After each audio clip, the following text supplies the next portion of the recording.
na muhatag og message sa ato si Lord. No? Usay dili na siya directly mga igsoon nga may nila sir na kini mo buhaton ka. Dili no. It is true idea no. Alam na lang yung idea sa imong pinagi sa imong prayer no. And hopefully mga igsoon ato yung ipalaganap or ato yung kanang gamiton ang power sa Holy Spirit no. Pero bro, saan man bro, sige na mo panguros no. Ang sama natong buhaton. And the secret ng mga igsoon is just to believe. Tuhi lang, no? Tuho lang mga igsoon, malapit tayo mawala. No? Tuho lang that the Holy Spirit is your paraclete lang din. Amen ba? These hands will declare all the greatness of God in me.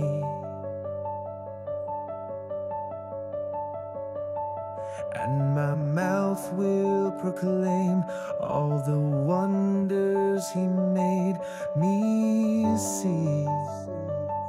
And no, after sa gospel, sa pag-evangelize sa Christ, di ba? Malindog na yan ka. Kaya nga naman, atong gina-profess atong faith, no? That is why it is called articles of faith. Kay, by professing our faith, atong gina-ingon permit, no? Atong gina-ingon, no? Kay, alam mo sila, kung atong na lang i-ingon always, it will become, di ba naman tayo kanang mga so na your thoughts will become your words will become your action, and your action will become your reality. Oh God, reign forever. Oh Lord, consume me now.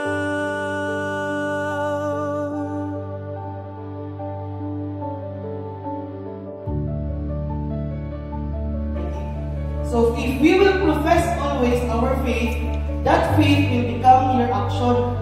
No? Through saying, I believe in the Holy Spirit, may mo na action, it will be an action na mo serve ta, mo evangelize ta, mo spread ta sa good news. That will be our action.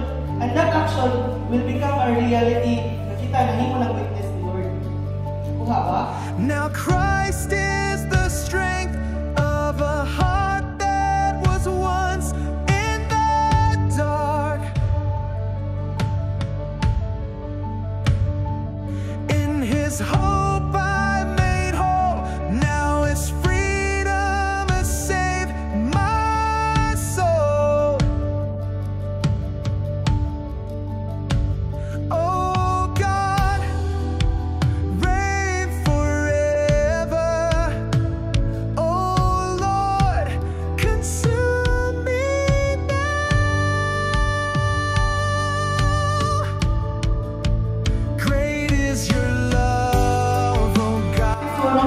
Ako si Elvis na nasa last year is every Friday sa gabi 8. Kung pansin ninyo, bisag, wala kang bisag dyan na mamatay. So, para lang sa servisyo sa inyo, tungkol kayo na empower sa Holy Spirit, ako mga brothers and sisters, no, isakay sa motor ang lamesa para dalon sa Nazareno.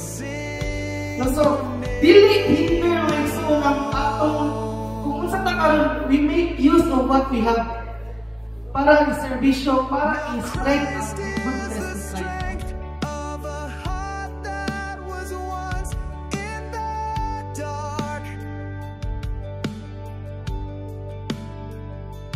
In His hope I made whole. Now His freedom has saved my soul. Oh God, reign forever. Oh Lord, consume me now. Great is your love, oh God, in me. Great is your love, oh God, in me.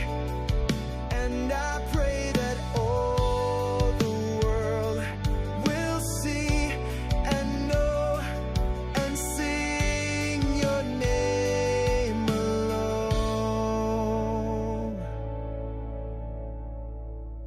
Great is your love, oh God.